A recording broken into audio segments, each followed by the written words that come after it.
I knew we were finished the moment I walked back from a client site and found a stranger filming TikTok videos from my desk. The desk where I'd spent 19 years building a $520 million empire they were about to sell to the highest bidder. She didn't even look up when I walked in, just kept adjusting her ring light, practicing her influencer smile, her Louboutins, red soled, probably cost more than my truck, planted on my keyboard like it was a footrest at a country club. Then she hit post, CEO things, finally running this empire. That's when I knew, not suspected, knew. She'd just activated the clause I'd buried in the acquisition contract 3 months ago, the one nobody read, the one that would cost them everything. My name's Neil Patterson. I'm 52.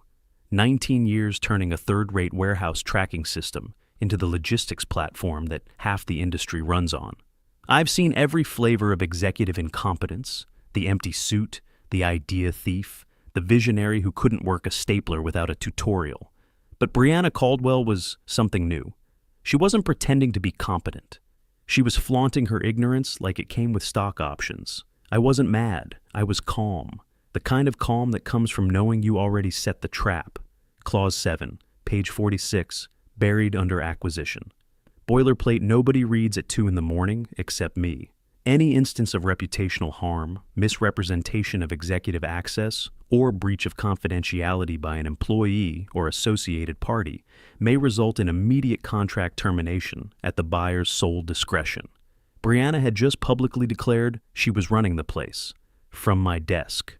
On day 1 of the acquisition, time-stamped, geotagged, on the company network. I don't argue, I document. I didn't say a word to her. Just walked to the copy room, printed the acquisition packet I'd memorized 3 months ago, highlighted Clause 7 in pink, and slid it into an envelope. One sticky note. Per clause referenced. See attached. Then I attached the screenshot. Her face. That caption. Location tag and timestamp. Sent it to legal. CC'd no one. BCC'd everyone. Walked back and packed one box. My dog's photo, a USB drive with every system architecture I'd ever built, my coffee mug that said, I survived another meeting that could have been an email, left my badge on her new desk. She didn't notice. HR waved as I walked out, taking a half day, something like that. They didn't know, nobody did. But systems always log who's at the console when the detonation button gets pushed, and Brianna had just leaned all the way in. 3 months earlier, when acquisition talks started, I'd seen it coming. Patricia Caldwell as the new CEO, former VP at some consulting firm, good at PowerPoint, better at networking. The board loved her vision. What she had was a 24-year-old daughter with 200,000 TikTok followers and zero understanding of how a business runs. I spent those months building exits. Every operational system ran through components I owned. Through my LLC, Patterson Strategic Systems, formed 2 years back when I first heard Patricia's name. I'm not stupid, been in this industry long enough to know how it goes. The visionary shows up, the engineers disappear. Before long, you're embracing change while your server room gets outsourced to some kid who learned Python last week. So I built insurance. Every system ran through licenses I controlled, used with permission. Permission I could revoke with 24 hours notice. The buyer didn't know that yet.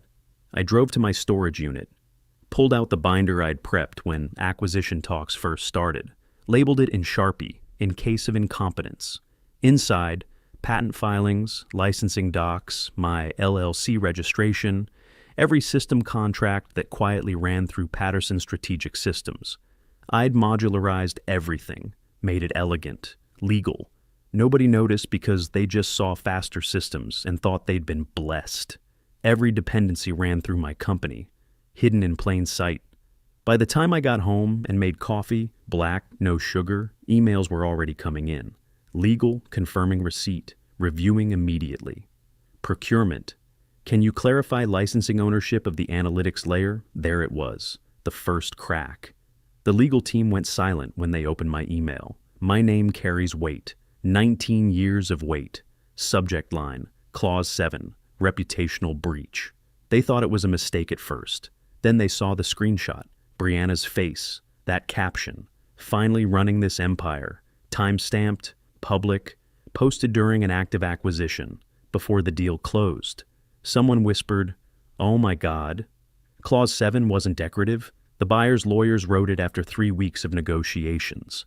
It was a nuclear option. Any executive or affiliated party causing reputational harm or misrepresenting operational control meant immediate contract withdrawal, buyer's discretion, no appeals. They printed it out, highlighted in yellow, circled in red, running this empire. A junior counsel asked, maybe she meant it ironically. Beverly Lawson, the lifer paralegal, didn't look up. Irony doesn't hold up in court, perception does. And perception just went viral. The problem wasn't just the caption, it was who posted it, where, and when. The CEO's daughter. Day one of a $520 million acquisition.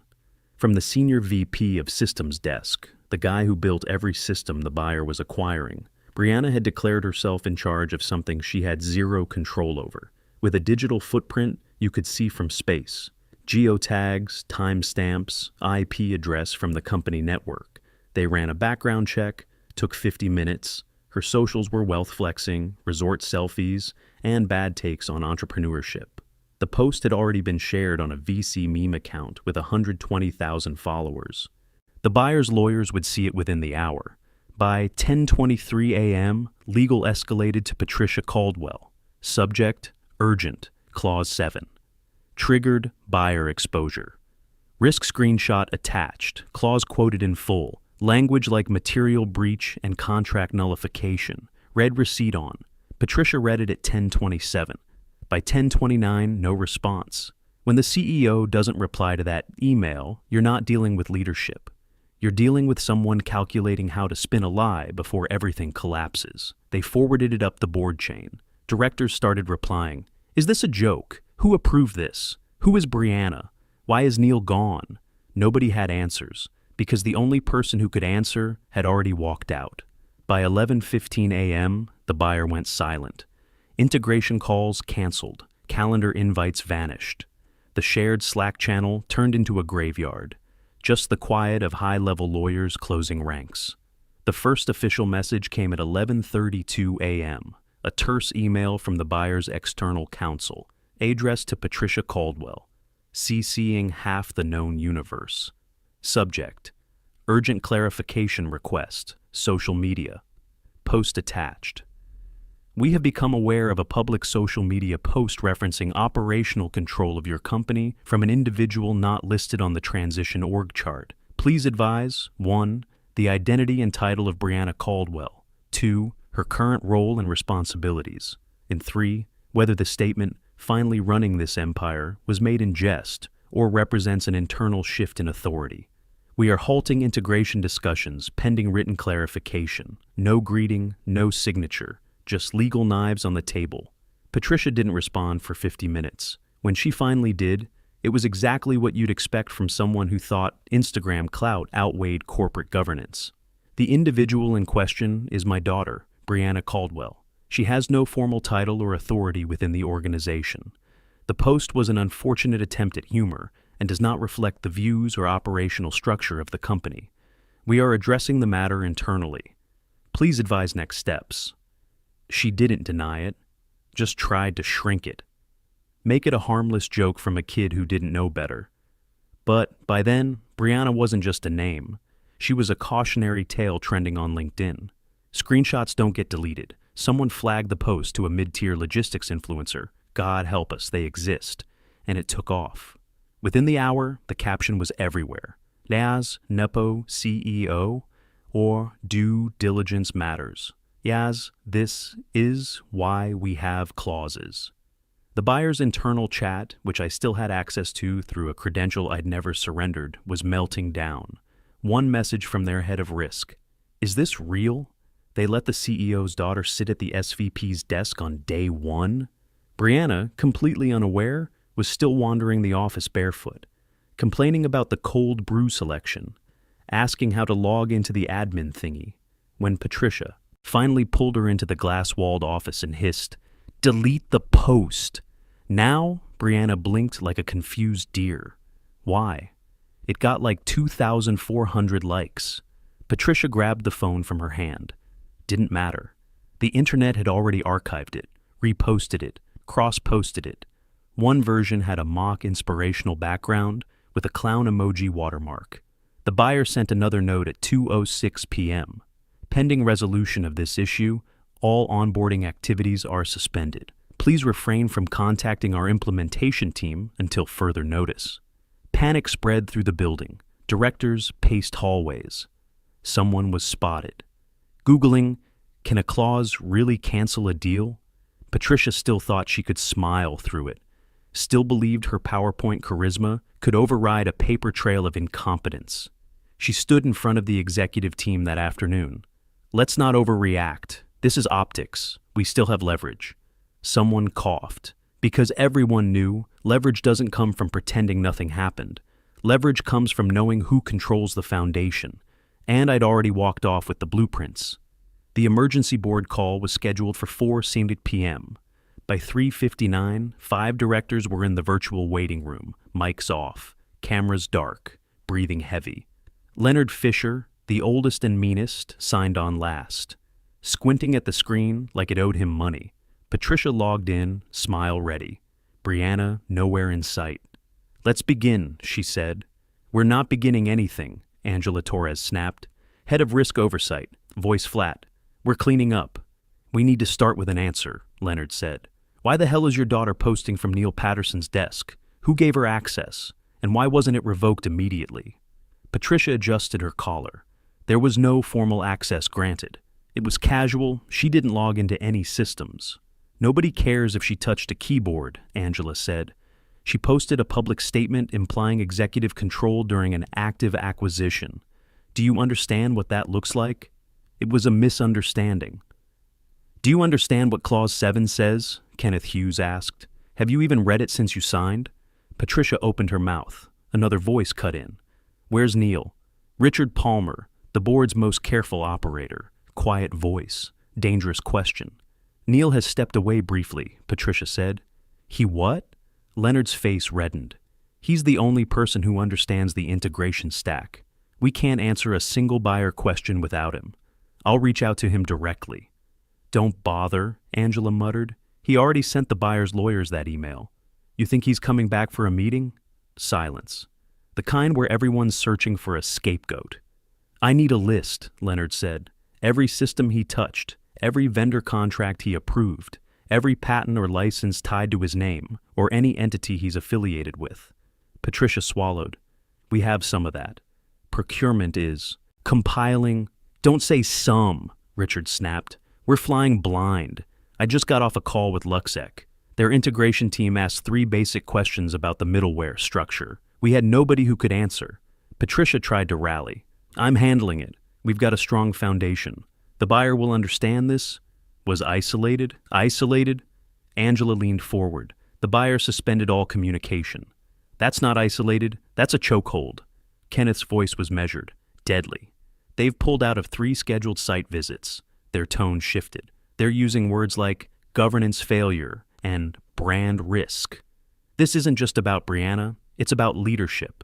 And you still haven't answered the basic question," Leonard said. "Who let your kid into an executive desk on day 1 of a $520 million acquisition? Who gave her a badge?" Patricia hesitated. "She borrowed my credentials." The silence was absolute. "Jesus Christ," someone whispered. A junior board member unmuted.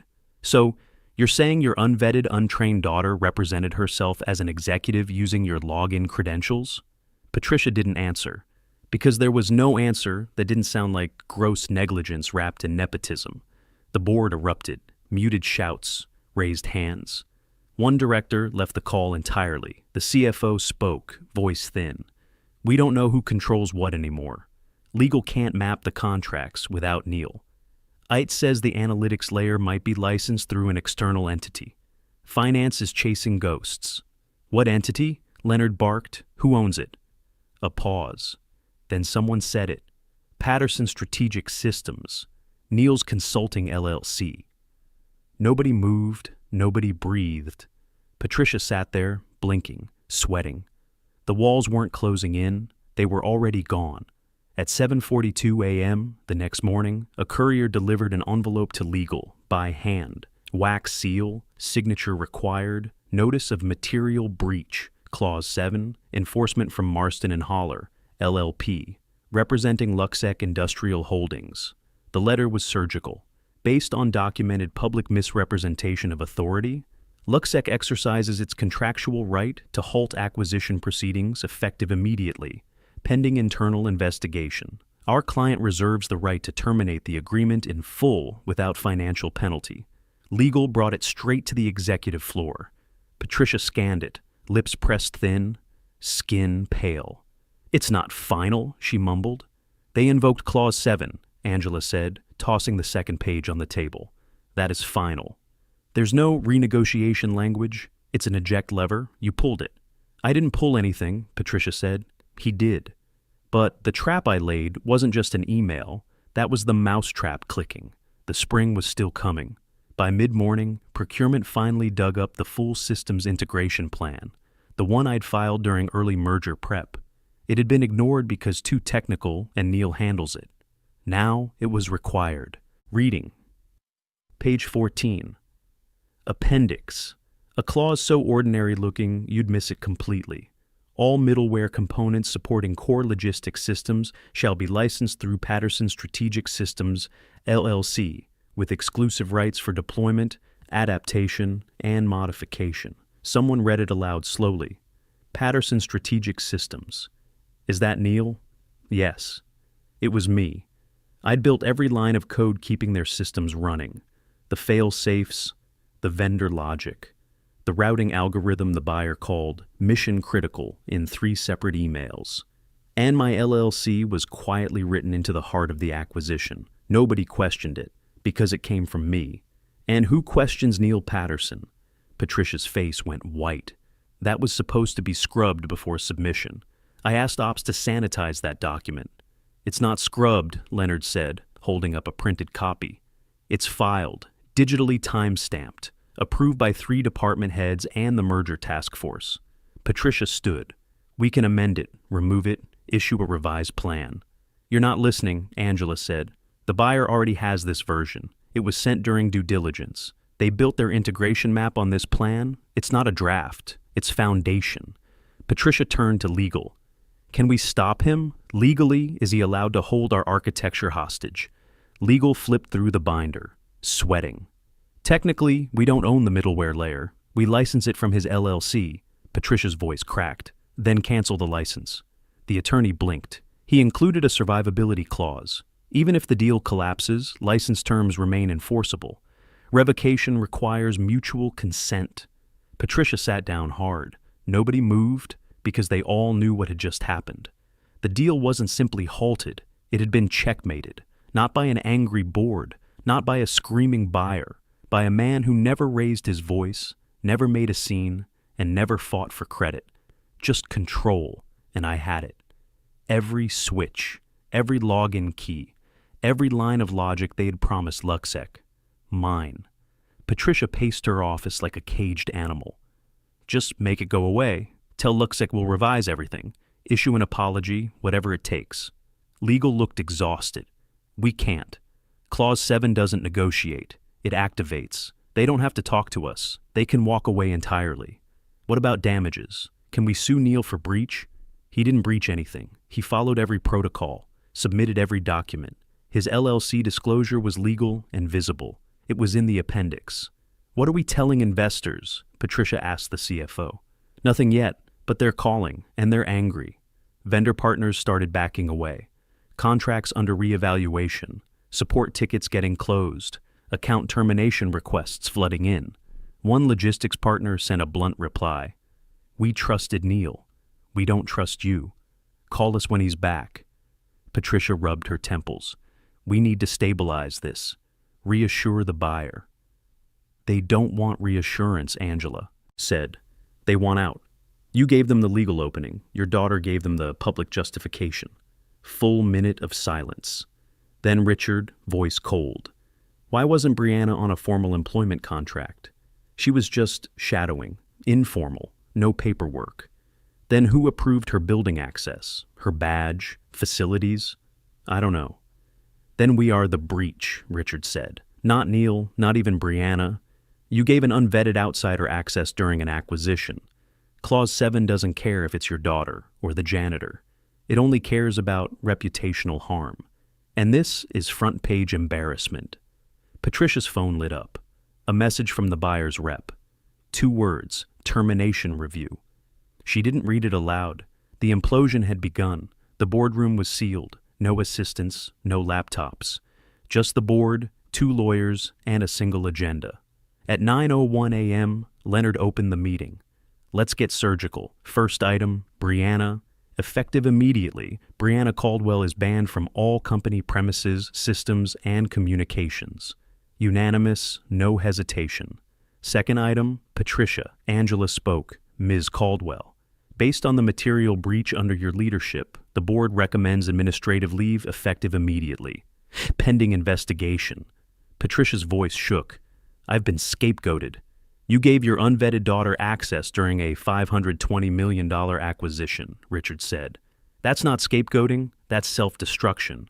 A vote was called, 7 hands raised. By 9:08 a.m., Patricia was escorted out by HR. Badge disabled, calendar revoked. A cardboard box waiting at her office door. Leonard turned to the group. Next, contact Neil Patterson. Richard pulled out his phone. Already sent the request. He responded. Wants it in writing. They drafted the email together. Every word carefully chosen. Subject. Request for clarification and re-engagement. Neil, board would like to request your participation in a confidential session regarding your systems integration plan and associated IP rights. We understand recent events have caused strain, but we believe your expertise is critical to mitigating damage. Please let us know your availability at your earliest convenience. Sent, delivered, read. The reply came in 10 minutes. Short, clean, unmistakable. My intent was to prevent damage. Your CEO's daughter beat me to it. No greeting, no sign-off. The room went quiet. Leonard finally spoke. Well, he's not coming back with apologies. Nervous laughter. The kind that comes when you've dodged a bullet but know another's coming. But they understood now. I hadn't just protected myself. I'd protected the company better than any of them. I'd laid out a perfect exit path. They hadn't taken it. They'd taken Patricia's. Now they were offering me power they should have granted months ago. Do we negotiate? One board member asked. No, Richard said. We concede. He hasn't made demands, Angela added.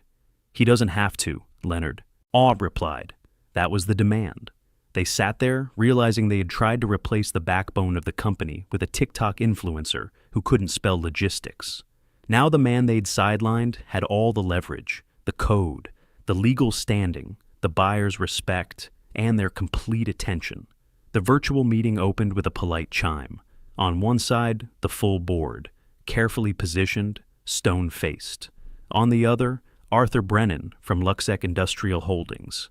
Tight-lipped, impeccably dressed, clearly deciding whether the ashes could be salvaged. And then I appeared. No fanfare, just my webcam. Clean room behind me, half-empty coffee mug in front.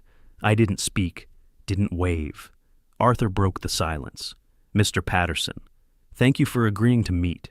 I nodded once. He continued. I'll be direct. Luxec is still interested in your system. We believe in its integrity, despite the complications on your former employer's end. He paused. I didn't fill the space. Would you be willing to license your system to us independently, directly through your LLC? I didn't blink. Yes. A pause. The board exhaled too soon. Then I added, 4 times the original licensing rate. Richard tried to interrupt. Arthur raised a hand. And, I said, I want a seat on the board, not advisory, full voting rights, or no deal. Long silence. Arthur turned to the board. No objections. Not after the month they'd had. Leonard muttered, motion to approve. Seconded, Angela said. Confirmed, Richard added. I didn't react, didn't thank them, just nodded, and clicked leave meeting, without a word. That afternoon, Patricia Caldwell's termination was finalized. The press release used standard language, pursuing new opportunities, grateful for her service. Internally, it was cleaner. Access revoked. Name removed from Slack. Email forwarded to IT. Her photo in the executive hallway taken down and replaced with a stock image of a warehouse. The company rebooted. New leadership, new structure, new terms. I didn't return as an employee. I didn't want the parking space or the corner office or the catered lunches. I wanted ownership, and I got it. Across the industry, the message spread quietly but clearly. Neil Patterson wasn't just back. He was the system now. If you wanted access to the logistics platform that ran half the industry, you came to me, on my terms. The deal with Luxec closed 6 weeks later, restructured, new licensing agreement, 4 times the original rate, paid quarterly in advance, non-negotiable terms. My LLC maintained exclusive rights to all core systems. Any modifications required my approval. Any deployment needed my authorization. The board seat came with full voting rights. No advisory nonsense. Real power. I attended my first board meeting 2 months after Patricia's exit. Leonard nodded when I walked in. Angela gave a tight smile. Richard just said, "Neil, no fanfare, no welcome speech, just business." Exactly how I wanted it. The meeting covered Q4 projections, vendor contracts, system upgrades, normal operations. At one point, someone suggested bringing in a consultant to streamline legacy processes. I didn't raise my voice, just said, "Those legacy processes are mine. They work. Touch them, and you'll find out what legacy really costs." The suggestion died immediately. After the meeting, Leonard pulled me aside. "You could have destroyed us completely. Why didn't you?" I looked at him. "Because I built this place. 19 years. I don't want to watch it burn. I just want to make sure idiots can't burn it down." He nodded slowly. "Fair enough. Besides," I added, "it's more profitable this way." That got a slight smile. Brianna's post became a case study. I heard from 3 different business schools asking permission to use it in their governance classes. I said yes, on one condition. They had to cite Clause 7 in full and explain why due diligence matters. The story spread through industry circles like wildfire, not because I promoted it, because people talk. Every CEO with a relative they wanted to give a chance suddenly got very nervous about their merger contracts. Every board started asking questions about who actually owned their core systems. Every legal team began reading the fine print at 2 in the morning. Good. Patricia landed at a mid-tier consulting firm, took a 60% pay cut. Her LinkedIn updated with the usual positive spin about new chapters and exciting challenges. Brianna kept posting, different companies, same content. But someone must have warned her because the post stayed vague. No more location tags, no more claims about running anything. Her follower count dropped by 40,000. Turns out people don't want leadership advice from someone who cost her mother a $520 million deal.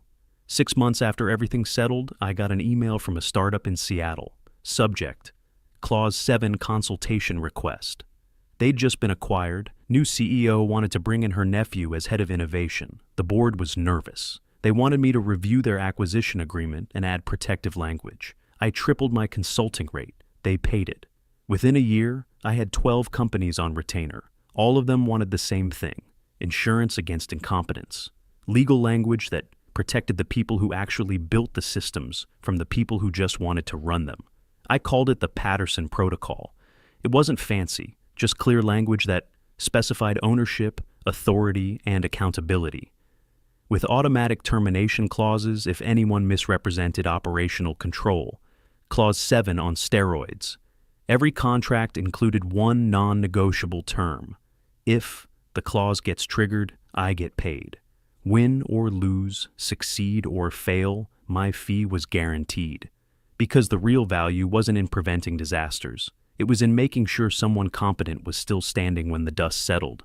By the end of the 2nd year, my LLC was generating more revenue than my old salary. By the 3rd year, it was 4 times more. I worked from home, set my own hours, took the projects I wanted. No office politics, no performative meetings, no executives asking me to circle back on things they should have read the first time. Just clean contracts, clear terms, and companies willing to pay for someone who actually knew what they were doing.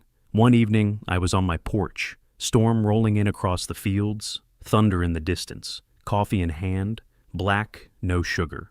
My laptop buzzed. Another consultation request, then another.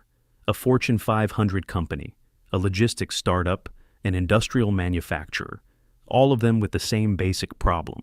They'd built something valuable and were terrified someone incompetent would destroy it. I didn't smile, just opened the first email and started reading. This was the job now, not building systems, building protection for the people who did, making sure that when some executive's kid decided to play CEO on social media, there was a clause waiting.